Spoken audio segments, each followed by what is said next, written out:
Yamaha yang udah improve atau ini sekedar Fabio Effect? Mengutip Marc Marquez, sekarang saya beda level.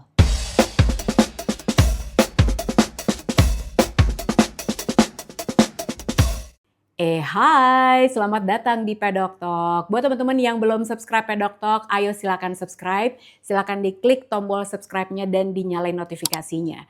Kalau kalian yang baru aja gabung atau mungkin udah lama nggak nonton Pedok Talk, kaget kenapa Pedok Talk muncul hari ini. Jadi Pedok Talk memang aku bagi dua sekarang guys. Jadi ada episode khusus untuk nge-review sprint supaya lebih cepat kalian dapat infonya. Dan untuk hari Senin jam 7 malam tentunya seperti biasa aku akan hadir untuk memberikan review untuk race-nya. Tapi sekarang kita langsung ngomongin dulu untuk sprintnya. Sebelum kita masuk ke sprint, tentu kita harus ngomongin dulu tentang kualifikasinya. Karena ada yang sangat spektakuler dan di luar prediksi BMKG, yaitu Fabio Quartararo pole position. Setelah terakhir kali dia di pole position itu adalah di Indonesian GP tahun 2022, 1134 hari yang lalu. Dan bukan cuma pole position aja, tapi dia juga berhasil mencatatkan lap time yang baru yaitu 1:35.610. Ini luar biasa banget ya. Jadi kalau kalian bertanya apakah ini Yamaha Effect atau sekedar Fabio Effect, kalau aku bilang sebetulnya kemarin itu benar-benar Fabio Effect karena dia aja juga kaget karena targetnya memang bukan pole tapi paling nggak ada di front row atau maksimal nih paling jeleknya ada di second row. Kenapa Fabio Quartararo bisa sangat spektakuler kemarin waktu di qualifying? Karena memang sebetulnya sirkuit Jerez ini adalah sirkuit yang memang cocok sama dia juga. Yamaha juga rekor kemenangannya cukup baik ya meskipun masih kalah sama Honda. Tapi Yamaha juga performanya secara keseluruhan masih sangat baik di Jerez. Nah sebetulnya kalau balik lagi ke Fabio Quartararo, dia ini pertama kali mendapatkan pole waktu menjadi rider MotoGP itu pertama kali memang di Jerez dan dia juga pernah menang 2 kali waktu tahun 2020 saat Covid di mana race di Jerez diselenggarakan 2 kali. Nah, dia dua-duanya menang di sini. Dan ini adalah starting grid-nya hasil kualifikasinya. Pole position ada Fabio Quartararo, nomor 2 ada Marc Marquez dan 3 ada Pecco Bagnaia. Di row kedua ada Alex Marquez, di P4, di P5-nya ada Franco Morbidelli, P6-nya ada Maverick Viñales. Luar biasa Maverick Viñales. Kemudian di P7 ada Fermin Aldeguer, 8 Fabio Di Gia, 9 ada Joan Mir, 10 Johan Zarco, 11 Bezzecchi, 12 Acosta, 13 Binder, 14 Jack Miller, 15 Ai Ogura, 16 Luca Marini, 17 Raul Fernandez, 18 Enea Bastianini, dan ada Pak RT Andorra 19, 20 Augusto Fernandez, 21 Somkia Chantra, 22 Lorenzo Savadori, dan 23 paling terakhir Alex Rins. Tahan, sebelum kita masuk ke sprintnya, aku harus jelasin dulu karena pasti banyak pertanyaan, Mbak kenapa Alex sama Marc dikasih penalti. Jadi waktu qualifying, mereka berdua ini langsung masuk ke track, padahal sebetulnya pit lane-nya belum dibuka. Jadi kalau kalian lihat itu lampunya juga masih merah, terus udah gitu Marshall-nya juga masih pegang bendera merah. Nah, karena pit lane belum dibuka dan mereka berdua udah masuk, jadi akhirnya dapat penalti. Penaltinya adalah diberikan denda masing-masing, Alex dan juga Marc harus membayar sebesar 2.000 euro dan Alex juga ditambahkan penaltinya yaitu first flying lap-nya, jadi flying lap yang pertamanya dibatalkan. Tapi penalti ini tidak mempengaruhi posisi mereka berdua di grid. Kalau kalian ngikutin dari sesi hari Jumat dan juga hari Sabtu kemarin di free practice 2 sama di qualifying, kalian bisa lihat bahwa semua rider itu udah nge-push dari awal. Bahkan Alex Marquez tentunya dia masih ngejar kemenangan pertamanya di GP ya.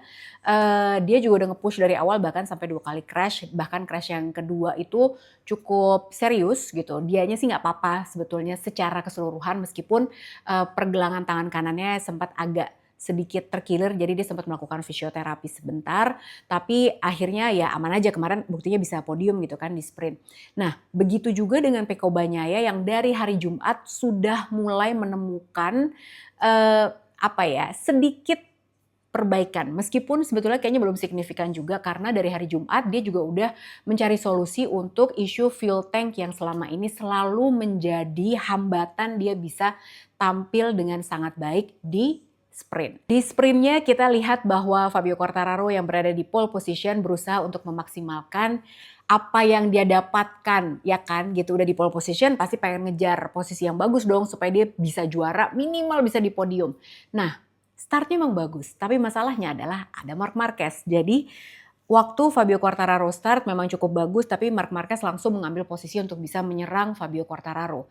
Dan sempat Fabio Quartararo memberikan perlawanan, sempat outbreak Marc Marquez juga, tapi ketika memasuki turn 6 disitulah terjadi crash. Karena begitu Marc Marquez overtake Fabio Quartararo di turn 6, Fabio Quartararo itu melebar dan akhirnya dia tidak bisa mempertahankan titik pengeremannya dia, dan dia kena di bagian track yang dirty istilahnya. Jadi memang ya bukan bagian yang racing line, jadi akhirnya dia kehilangan bagian depan motornya dan dia crash. Meskipun begitu, Fabio Quartararo waktu media debrief dia bilang dia tetap optimis dan dia ngerasa ini perasaan yang udah lama banget dia tidak rasakan, dia bisa fight sama Marc Marquez, dia bisa leading race juga, jadi ini tuh menyenangkan banget buat dia dan dia tetap bisa mengharapkan bahwa bisa memberikan hasil yang terbaik untuk race di hari Minggu.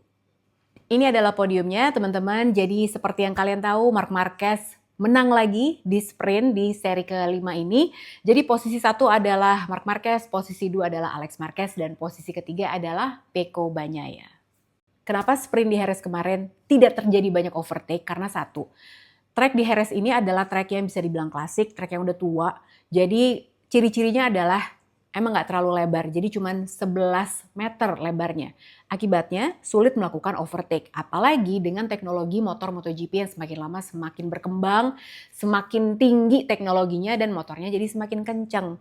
Jadi tracknya segitu-segitu aja, dipakai udah lama banget, nggak nambah-nambah juga, sementara teknologinya MotoGP itu terus berkembang. Nah akhirnya ada semacam gap di sini yang nggak ketemu. Nah kalian ingat nggak kemarin itu di turn 4, di tikungan 4, terjadi ada 2 crash yang cukup keras. Jadi ada Alex Rins dan juga ada Franco Morbidelli. Nah mereka berdua ini ketakutan loh, Franco Morbidelli juga setelah crash itu dia mengalami lehernya sakit, katanya di bagian tangannya juga sakit. Terus Alex Rins bahkan dia langsung mengirimkan pesan kepada Loris Capirossi, dia bilang bahwa ini tuh mengerikan banget crashnya karena ya mereka begitu crash, kena gravel terus nabrak air fence. Nah sebetulnya yang dibutuhkan dengan kondisi motor MotoGP yang makin lama semakin kencang ini adalah run off yang lebih besar. Tapi sayangnya di Jerez ini karena sirkuitnya kecil udah gak bisa ditambah lagi run off di tikungan 4 ini. Karena di belakangnya juga udah ada hal lain yang udah gak bisa diganggu gugat. Ini nyambung sama kontennya Paddock Talk yang sudah pernah membahas kenapa ada regulasi teknis baru MotoGP di tahun 2027 di mana kapasitas mesinnya diturunkan dari 1000 cc ke 850 cc. Karena track di MotoGP itu banyak yang klasik dan sebetulnya udah nggak bisa diapa-apain. Lebih mahal kalau mereka harus melakukan renovasi track dan belum tentu semuanya mau renovasi loh. Karena kan uangnya berarti harus yang punya sirkuit lah yang ngeluarin, bukan Dorna kan. Nah akhirnya untuk menemukan jalan tengahnya demi alasan keamanan makanya ada regulasi teknis di tahun 2027 yang baru di mana kapasitas mesinnya dikurangi untuk bisa mengurangi top speed. Meskipun kalau menurut banyak pihak, menurut banyak pengamat, mereka bilang bahwa sebetulnya iya bisa mengurangi top speed. Tapi secara lap time kayaknya nggak akan terlalu signifikan karena akan sama-sama aja. Tapi meskipun sprintnya juga kurang bikin deg-degan ya, tapi banyak hal-hal yang sangat menarik untuk bisa diamati. Satu, misalnya KTM. Jadi kemarin itu kan hasil sprintnya ya, ini aku share dulu sama kalian. Ini adalah top 9-nya. Jadi seperti yang kalian lihat, top 9-nya yang juara adalah Marc Marquez, nomor 2 Alex Marquez, 3 Pecco Bagnaia, 4 Franco Morbidelli, 5 Fermin Aldeguer, 6 Fabio Di Giannantonio, 7 Maverick Viñales, 8 Marco Bezzecchi, dan 9 Joan Mir. Nah yang menarik di sini adalah Maverick Viñales karena dia adalah top non Ducati rider. Jadi rider yang bukan Ducati yang bisa mendekati. Lumayan lah, bahkan Maverick juga bilang kalau lapnya nambah gue bisa sih overtake Fabio Di Gia. Tapi nggak bisa Maverick, emang cuma segitu. Nah tapi yang menariknya dari Maverick Viñales ini adalah dia kan tampil bagus banget kemarin di Qatar ya. Nah terus dia ketika ditanya di Jerez kali ini gimana, dia bilang sebetulnya di hari Sabtu ini gue menemukan rasa yang menyenangkan sekali dengan RC16 karena gue menemukan balance yang sangat baik di RC16 ini untuk bagian depan dan di bagian belakang motornya. Jadi enak banget semuanya. Jadi feel-nya tuh sangat enak. Memang sebetulnya belum sempurna karena menurut Maverick Viñales ada 2 hal yang harusnya bisa dilakukan untuk bisa membuat RC16 lebih kompetitif lagi.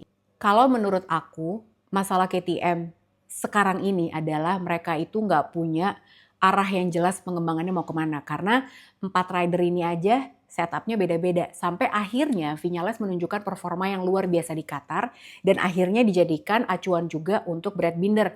Pakai setupnya Maverick Viñales boleh juga nih karena Binder juga merasa menemukan balance yang lebih baik dari RC16. Bahkan Binder tuh bilang begitu dia cornering abis itu kan begitu keluar dari corner dia harus ngangkat motornya kan. Nah, Binder bilang dengan setup yang dimiliki sama Maverick Viñales ini, begitu dia ngangkat motornya dan keluar dari corner, motornya itu bagian belakangnya spinningnya jadi kurang. Nah, makanya mereka tuh nemuin setupnya Viñales ini kayaknya bisa nih dipakai untuk dijadikan base setup yang dasar untuk pengembangan selanjutnya.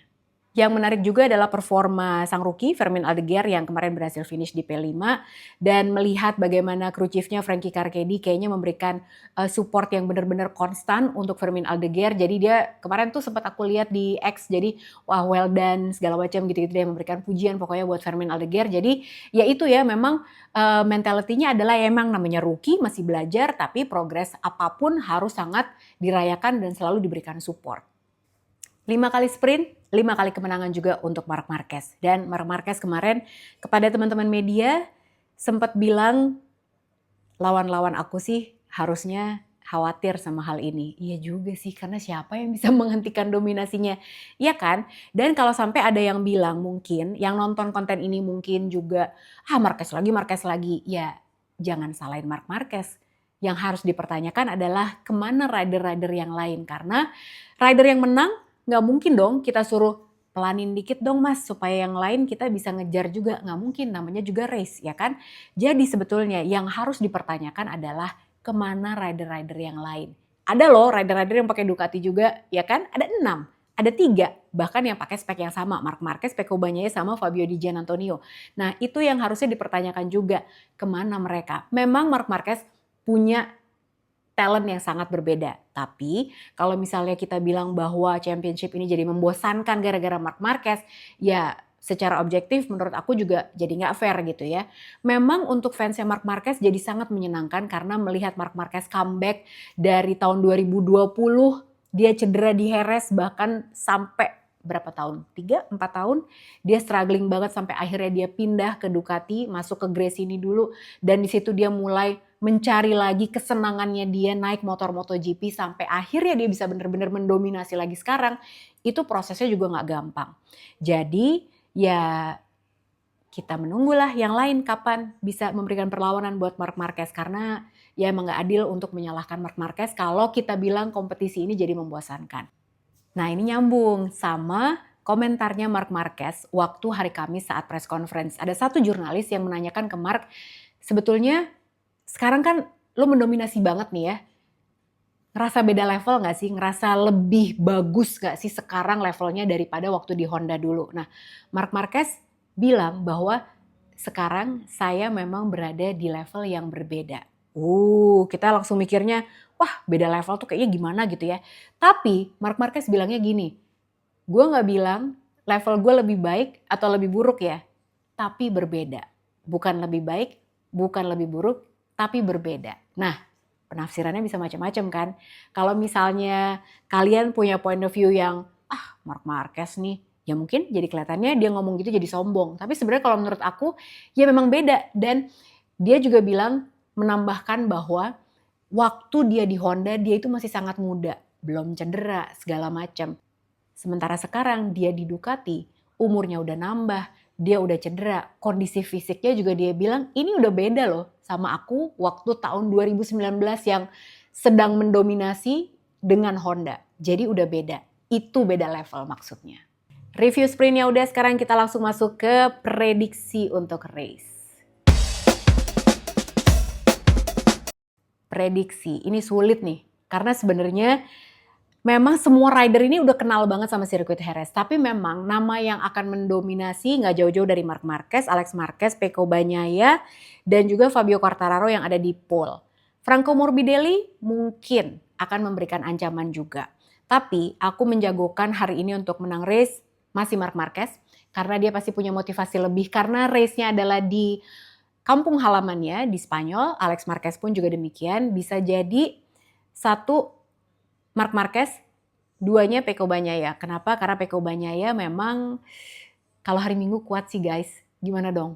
Nomor 3-nya mungkin antara Fabio Quartararo atau Alex Marquez. Reminder juga buat teman-teman bahwa race-nya nanti malam akan dimulai jam 7 malam waktu Indonesia Barat. Nanti aku akan live reaction juga ya di TikTok dan kemungkinan akan di YouTube juga. Oke, kalau aku nggak mager, doakan semoga nggak mager ya. Jangan lupa buat like, subscribe, dan juga untuk di-share konten ini ke teman-teman yang lain. Kita akan ketemu lagi besok hari Senin jam 7 malam untuk ngomongin tentang race-nya ya.